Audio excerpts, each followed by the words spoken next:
Imagine waking up one morning and noticing something you've never seen before.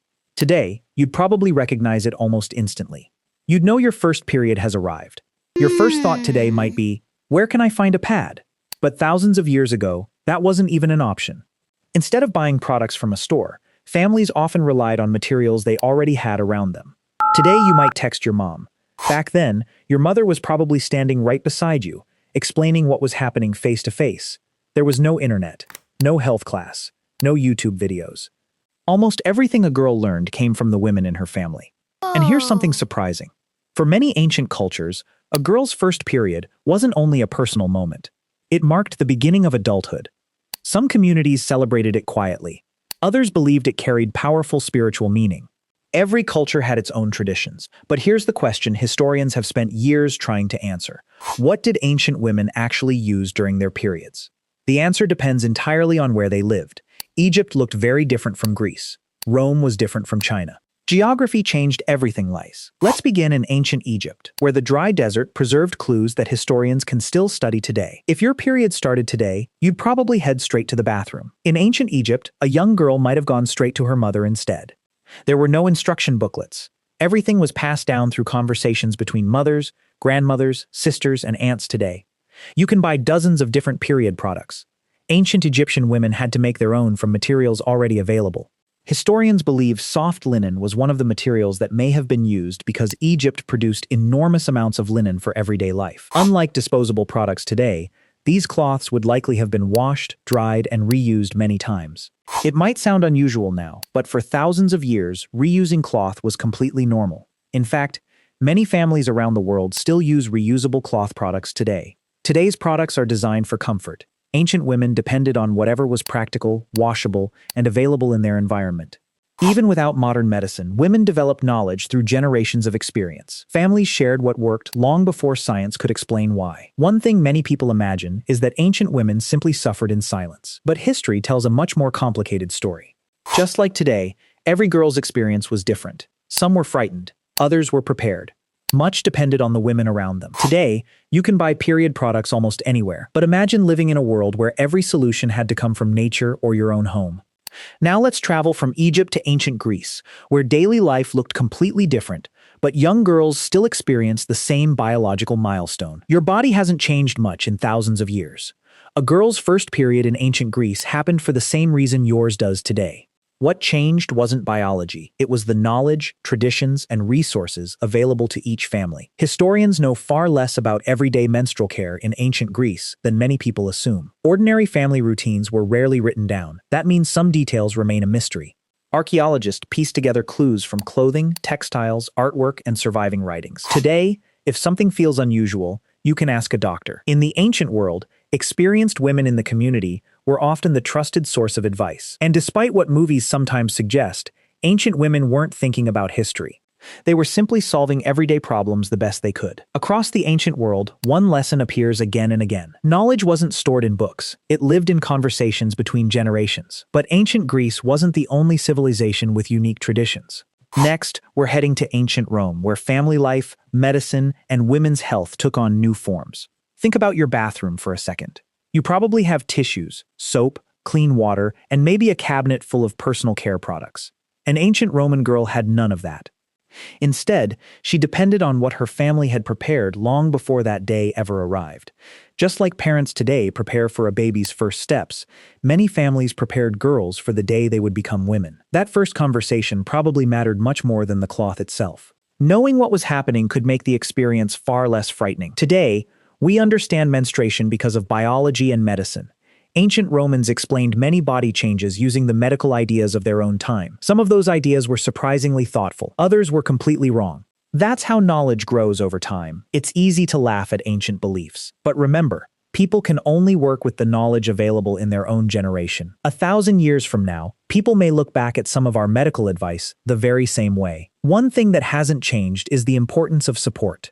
Whether it's your mom, your sister, or a trusted friend, having someone beside you makes all the difference. But Rome wasn't the only place where girls learned these lessons. Travel east, and you'll discover traditions that were very different, and in some ways, surprisingly familiar. Today, if your first period starts at school, someone can usually help you within minutes. Thousands of years ago, the first person a girl looked for was often someone in her own family. In many ancient communities, knowledge wasn't written in a handbook. It was shared through stories, traditions, and everyday experience. Today, cotton is used in many personal care products. In ancient India, cotton was already one of the most important fabrics people made by hand. Families were incredibly resourceful. Instead of buying something new, they relied on materials they already knew how to clean, repair, and reuse. Depending on the region and the time period, a girl's first period might have been treated as a quiet family moment, or marked with a small community celebration. Not every family followed the same traditions. Ancient India was home to many cultures, languages, and beliefs. That's something we sometimes forget. History isn't one single story. It's millions of families, each living a little differently. Even today, no two people experience their first period exactly the same way. That was just as true thousands of years ago. What connected them all wasn't the products they used. It was the support they received from the women who came before them. Now let's travel even farther east, to one of the world's oldest civilizations, where silk, medicine, and family traditions shaped everyday life in remarkable ways. If your first period started today, you could learn about it in seconds, with a quick search online. In ancient China, wisdom traveled from one generation to the next through conversation, observation, and tradition from Eske. For many families, growing up wasn't marked by a birthday party. It was marked by life's milestones, and a first period was one of the most important. Today, you might keep period products in a backpack. Back then, families stored useful household cloth alongside everything else they needed for daily life. Cloth was valuable. Nothing was thrown away if it could be cleaned, repaired, and used again. Long before modern science, people carefully observed the human body. They didn't understand everything, but they noticed patterns that guided everyday life. Some ideas from the past have been replaced by modern medicine. Others encouraged healthy habits like rest, cleanliness, and family care. No matter the century, reassurance mattered. Hearing someone say, "This is normal," has always been powerful. What's fascinating is that girls on opposite sides of the world often had the same questions, even if they spoke different languages. The materials changed, the traditions changed, but the experience of wondering, "What's happening to me?" has connected generations for thousands of years. So if ancient women found ways to adapt without pharmacies, supermarkets, or the internet, what happened in places where nature itself became the solution? That's where we're heading next. Today, if your period starts unexpectedly, you might open your backpack or purse. Thousands of years ago, girls often depended entirely on what nature provided around them. Different environments meant different solutions. A family living near forests had different resources than one living in a desert or beside a river. Some communities used soft plant fibers. Others may have relied on moss, bark cloth, or absorbent natural materials that were available where they lived. No factories, no plastic, no disposable products. Everything came from the world around them. Imagine how different that would feel today. Instead of walking into a store, you'd need to know exactly which plants and materials were safe to use. That kind of knowledge wasn't written in books. It lived in memory, passed from one generation to the next. For some cultures, a girl's first period marked the beginning of new responsibilities. For others, it was honored through ceremonies or periods of rest. Every tradition was unique. What all these stories have in common is this: no girl had to figure everything out completely alone. Support looked different in every culture, but kindness, guidance, and shared experience connected families across continents. So after traveling through thousands of years of history, one question remains: which ancient ideas disappeared, and which ones are still part of our lives today? If your first period started today, one of the biggest differences is choice. You can choose pads, tampons, menstrual cups, or period underwear. Ancient women didn't have that luxury. Instead of choosing between brands, they chose from whatever their families could make, wash, and reuse. Today, doctors understand the menstrual cycle in incredible detail. Thousands of years ago, people understood it through observation and experience. Even without microscopes or laboratories, families noticed patterns. They learned what helped people feel more comfortable and passed those lessons along. One thing hasn't changed at all. A girl's first period often comes with questions, uncertainty, and the need for reassurance. Thousands of years separate us from ancient civilizations, but that feeling of wondering, "Is this normal?" has stayed exactly the same. The biggest difference isn't the body itself, it's the amount of information available to you today. Today, a single question can be answered in seconds. In the ancient world, those answers took years of shared experience. History reminds us that every generation builds on the knowledge of the one before it. That's how medicine and understanding continue to improve. But not everything people believe about ancient periods is actually true. Some of the most popular stories on the internet turn out to be myths. You've probably heard some pretty wild stories about ancient periods online, but how many of them are actually true? The truth is, historians are careful. If there's no strong evidence, they don't present it as fact.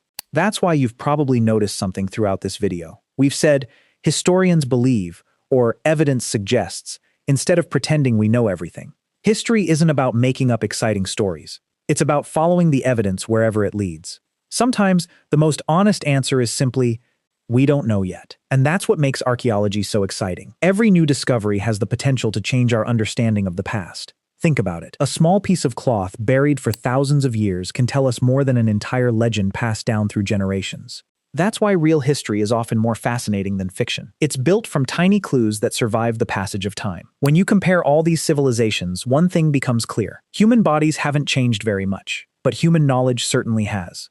So what can modern families actually learn from ancient women? The answer might surprise you.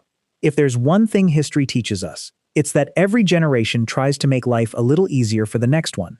Today, that means better education, safer products, and easier access to healthcare than ever before.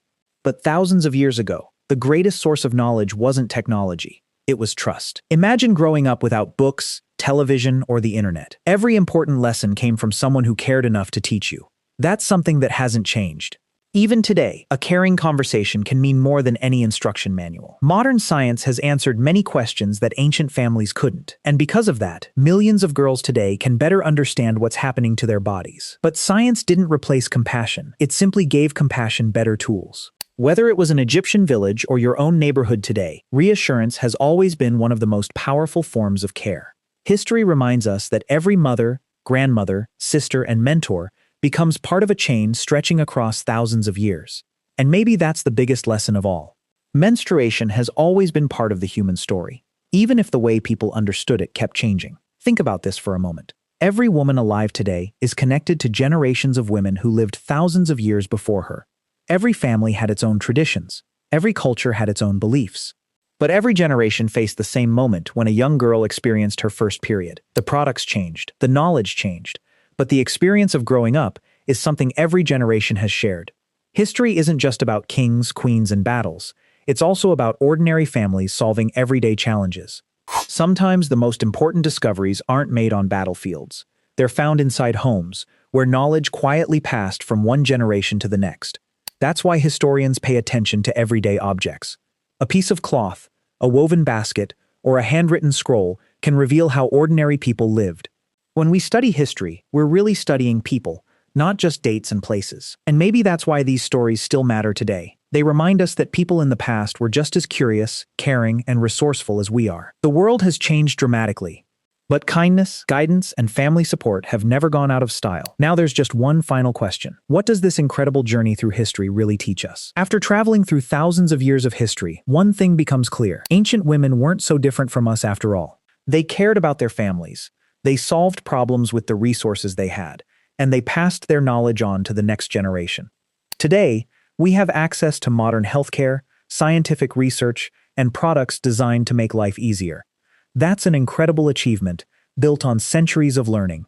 But perhaps the most important lesson has nothing to do with products at all. It's about making sure no one has to face a new experience alone. Whether you lived beside the Nile, in ancient Rome, across the mountains of China, or in a small village in India, support made all the difference. History reminds us that people have always adapted. Every generation found new ways to solve old challenges. The tools changed, the knowledge grew. But the human experience remains surprisingly familiar. The next time you think about history, remember that it's not only about emperors or pyramids. It's also about everyday people whose lives shape the world we know today. And maybe that's the greatest discovery of all. Across thousands of years, people have always cared for one another, learned from one another, and hoped to leave the next generation better prepared. If you enjoyed uncovering the hidden stories of everyday life in the ancient world, subscribe for more documentaries where history comes alive, one story at a time. Which ancient topic should we explore next? Let us know in the comments.